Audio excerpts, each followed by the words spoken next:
यह है खानेवाल का वो नौजवान जिसको श्रीलंका की लड़की से प्यार हो गया और वो उसको ब्याह कर पाकिस्तान ले आया। लड़की का पाकिस्तानी लड़के से शादी करना इतना आसान न था। मोहब्बत की इस दास्तान में बहुत कुछ हुआ और क्या कुछ हुआ ये सब हम आपको बताएंगे। उर्दू पॉइंट की वीडियोस देखने के लिए हमारा चैनल सब्सक्राइब कीजिए और बेल के आइकन पर क्लिक कीजिए ताकि आप हमारी तमाम आने वाली वीडियो से बाखबर रह सकें। अस्सलाम वालेकुम नाज़रीन, उर्दू पॉइंट के साथ मैं हूं आपका मेज़बान महर तनवीर अब्बास। नाज़रीन, आज हमारे साथ मोहब्बत की एक ऐसी दास्तान मौजूद है। ये है मधु का, जिनका ताल्लुक़ श्रीलंका से है और अब इनका नाम शफना शकील है। और ये है हमारे साथ शकील भाई। एप्लीकेशन के ज़रिए इन्होंने मोहब्बत का इजहार डायरेक्ट शादी प्रपोजल पे कर दिया। तो शफना ने इनको एक्सेप्ट किया और इन्होंने एक दूसरे से शादी करने का इजहार किया। तो शकील ने शफना को कहा कि आप पाकिस्तान में आएँ, मैं आपसे शादी करूंगा। तो शफना को दस्तावेजी मसाइल थे, तो इन्होंने शकील को कहा कि आप श्रीलंका है। शकील ने जब अपने वालदैन को कहा कि मैं शादी करने के लिए श्रीलंका जाना चाहता हूं, तो वालदैन मुतमिन नहीं थे। इन्होंने वालदैन को मुतमिन किया और ये अपनी दुल्हन को लेने श्रीलंका पहुंचे। तो वहां पर शफना के भाई और वालदैन जो है वो एग्री नहीं थे।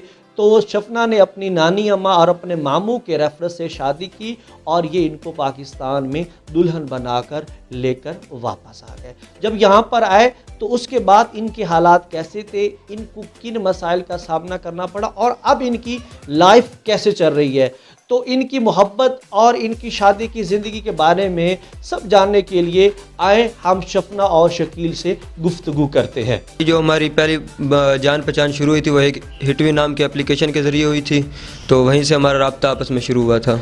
अच्छा, जब पहले दिन आपका इनके साथ राब्ता हुआ तो पहले दिन क्या आपको यकीन था कि एक दिन आप दोनों मियाँ बीवी बन जाएंगे?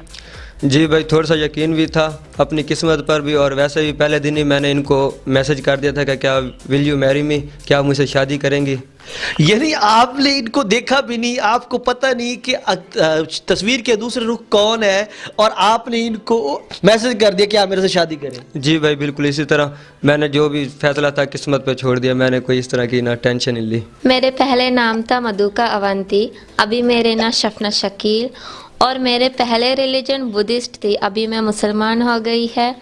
और मैं पैदा हुई थी, बड़ा हो गई थी, वो मैं श्रीलंकन में हो गई थी, अभी मैं पाकिस्तान में है। और मेरे ज़बान पहले से इंग्लिश थी और अभी मैं उर्दू बोलती है। आपके श्रीलंका के अंदर जो आपकी फैमिली है वो कौन कौन है और आप श्रीलंका में किस शहर में रहते थे? मेरे फैमिली में मैं, अबू थी, अम्मी थी और मेरे एक भाई थी। हम 2 बहन भरा थी और मैंने खलुतर सिटी में रहती है। मोहब्बत का इजहार सबसे पहले किसने किया था, कब और कैसे हुआ? पहले मोहब्बत का क्या था, शकील मेरे साथ पूछा था, मैंने आप मुझसे शादी कर लूँगी, और प्यार की और शादी के दोनों के बाद कट्टे मेरे सवाल पूछे थे, पहले दिन पूछा था। अच्छा, जब पहले दिन शकील ने आपको प्यार और शादी दोनों का इजहार इकट्ठा कर दिया तो आपने जवाब क्या दिया? मैंने बताई थी हाँ जी मैं आपके साथ शादी कर लूँगी। शकील, आपने पहले दिन इनको शादी की प्रपोजल भेजी, आज आप मेरे नाजरीन को वही प्रपोजल दोबारा दे, कैसे करेंगे? क्या शफना आप मुझसे दोबारा शादी करोगी? जी मैं आपके साथ शादी कर लूँगी। इसका मतलब आप दोनों दोबारा शादी करना चाहते हैं? हाँ जी, हम पहले तो शादी कर चुकी है ना, अभी दोबारा भी शादी कर लूँगी। शफना, शकील के साथ आपकी दोस्ती मोहब्बत में कैसे बदली? उर्दू में और अपनी श्रीलंकन सिंगल ज़बान में आपने दोनों ज़बान में इसका जवाब दें। हाँ जी, मैंने पहले मेरे ज़बान के साथ जवाब दूंगी। अब यातर यालुखमाक नवे मुलिम आदरे अत्योने आदरे तेक तमे अपी खताब हायत्योने उर्दू वाली ममा कियनवानंग है मैं हमारा के साथ दोस्ती नहीं बन गई थी, पहले पहले हमारा प्यार हो गई थी, प्यार के साथ हमारा बात होने शुरू हो गई थी। यानी मैं आपकी ज़बान को तर्जुमा ये करूं कि आप ये कह रहे हैं कि हमें दोस्ती करने का मौका ही नहीं मिला, डायरेक्ट प्यार हो गया? हाँ जी, डायरेक्ट प्यार हो गया था। जब आप दोनों की अंडरस्टैंडिंग होगी उसके बाद आप लोगों ने प्रपोज किया कि हम शादी करते हैं, तो आपने जब इनको शादी के लिए कहा तो कैसे आप शादी करके इनको पाकिस्तान में ले आए? तो भाई पहले मैंने इनको कहा था कि आप आ जाएं श्रीलंका से पाकिस्तान में, तो इन्होंने काफ़ी कोशिश की लेकिन इनको ना वीज़ा नहीं मिला। तो उसके बाद फिर मैंने यहाँ पर अपने अब्बू से बात की कि अब्बू मैंने जाना है श्रीलंका में। तो अब्बू ने कहा कि आप बाहर ना जाएं, बाहर पता नहीं वो कैसे लोग होंगे, किस किस्म के होंगे, आपको मार ना दें। तो फिर मैंने अब्बू को ना मुतमिन किया कि अब्बू नहीं, इस तरह की कोई बात नहीं है। मैंने इनकी बात भी करवाई अपने अब्बू के साथ, तो अब्बू फिर मान गए थे। अब्बू ने कहा चलो ठीक है, आपने अगर जाना है तो आप जाएँ। तो फिर हम वहाँ पर गए, मैं वहाँ पर गया था अपने यहाँ से सारे डॉक्यूमेंट्स बनवा कर। लेकिन जब वहाँ पहुँचा तो वहाँ पर ये ना अपनी नानी और मामू के पास थी, क्योंकि इनके वालिदैन थोड़े से अम्मी अब्बू इनके राज़ी नहीं थे, अम्मी और भाई।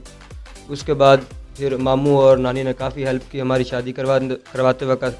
तो उन्होंने हमारे सारे डॉक्यूमेंट्स जो भी थे वहाँ पर उन्होंने सारे क्लियर करवाए, और फिर वहाँ पर हमने शादी की। और शादी करने के बाद इकबाल का शहीन वापस पाकिस्तान आ गया। जब आपको यकीन हो गया कि अब आपकी मोहब्बत जो है वो आप हासिल करेंगी, उसके लिए आपको अपना मुल्क छोड़ना पड़ेगा, तो उस वक्त जज्बात कैसे थे? वैसे मैंने फैसला लिया था मैं इसके साथ शादी कर लूँगी, मैं मोहब्बत करती है इस वक्त। पर इसलिए मैंने मेरे मुल्क ने, मेरे फैमिली और मेरे पूरा दुनिया में छोड़ना चाहती है, उस टाइम मैं छोड़ सकता है मैं, क्योंकि मेरे फैसले पर मैं है। फिर तकलीफ़ तो बहुत ज़्यादा हो गई थी आने की वक्त, हंसा शादी करके बहुत ज़्यादा हो गई थी पाकिस्तान के आने टाइम। बस मैं आ गई है। शादी के बाद वो कौन सा लम्हा ऐसा था जिसको याद करके आपको बड़ी सुकून मिलता है, और कौन सा लम्हा ऐसा है जिसको याद करके आपको आज भी तकलीफ़ होती है? मुझे तकलीफ़ तो मिलती है मेरे माँ की याद होने की नाल, क्योंकि मेरे माँ के साथ नहीं बात होती, इसलिए मुझे तकलीफ़ ज़्यादा होती है। वो तकलीफ़ मुझे दूर हो जाती है क्योंकि मेरे सास है या मेरी माँ बनी हुई है, वो मुझसे माँ की प्यार देती है, उस वक़्त मुझे बहुत सुकून मिलती है। आप अपनी मोहब्बत की नज़र को एक शेर करें। जी मैं मेरे ज़बान अपनी ज़बान। ममो याट आज रे मगे पर बाशी। शकील को समझ आई है? नहीं समझ मुझे नहीं आई, लेकिन फिर भी अदब करते हैं इसके शेर का। यानी आप ये कह रहे हैं कि इन्होंने जो कुछ कहा है आपकी मोहब्बत के लिए कहा है? जी बिल्कुल, अच्छा ही कहा होगा, यकीनन कुछ बुरा तो नहीं कहा होगा ना, अच्छा ही है। आप यहाँ पाकिस्तान में आई, तो आप ये बताएं पाकिस्तान और श्रीलंका में आपको क्या फ़र्क महसूस हुआ? मुझे बहुत सारा फ़र्क कोई नहीं महसूस हो गया, क्योंकि पाकिस्तान बहुत अच्छी मुल्क थी, प्यारी थी, बहुत अच्छी है। अच्छा, कोई ऐसी चीज़ जो ऐसी फरमाइश जो आपकी इस वक्त पाकिस्तान में पूरी नहीं हो पा रही? नहीं, मुझे हर ख्वाहिश शकील ने पूरी कर दिया था। अभी सिर्फ हमारा मेरे लिए एक है यह मसला, क्योंकि मेरे वीज़ा एक्सटेंड नहीं हो गया, उसके लिए बहुत शकील कोशिश कर लिया था, वो हो नहीं पाया उसके साथ। फिर मैंने अभी मेरे फैमिली को मिलने के लिए मैंने जाना चाहती है, मेरे वीज़ा की वजह से मैं नहीं जा पाया, इसलिए कोई हमारा सपोर्ट कर सकता है, शकील को फिर सपोर्ट कर दे, यही है मेरे एक ख्वाहिश। यानी आपको इस वक्त वीज़ा एक्सटेंशन की प्रॉब्लम है, वीज़ा आपका डेट उसकी बढ़ नहीं रही, और आप चाहती हैं कि आप श्रीलंका जाएं, अपने वालिदैन से, फैमिली से मुलाकात करके आना जाना आपके लिए आसान हो जाए? हाँ जी बिल्कुल, मेरे जो वीज़ा एक्सटेंड हो आ रही थी, वीज़ा एक्सटेंड करके मैंने श्रीलंका जाके मेरे मामी अब्बू के साथ मिलने जाती है। अच्छा, अब आपका ससुराल आना जाना जारी है या किसी मसाइल की वजह से रुका हुआ है? तो भाई पहले हम ना शादी के बाद 1-2 बार गए थे, उस वक्त मेरे वालिद साहब भी ज़िंदा थे, तो वो हमें काफ़ी ज़्यादा सपोर्ट करते थे और जो भी हमारी प्रॉब्लम होती थी उसको सॉल्व करते थे। तो उन्होंने हमें एक बार वीज़ा भी एक्सटेंड करवा के दिया था, और जो आने जाने की प्रॉब्लम थी वो सारे का मसले का हल कर लेते थे। लेकिन वालिद साहब की डेथ के बाद मैं अकेला हो गया हूँ, तो मुझसे ये वीज़ा एक्सटेंड वगैरह की नहीं हो रहा था, क्योंकि हालात जो मेरे कारोबार के थे वो माली हालात भी थोड़े से कमज़ोर थे।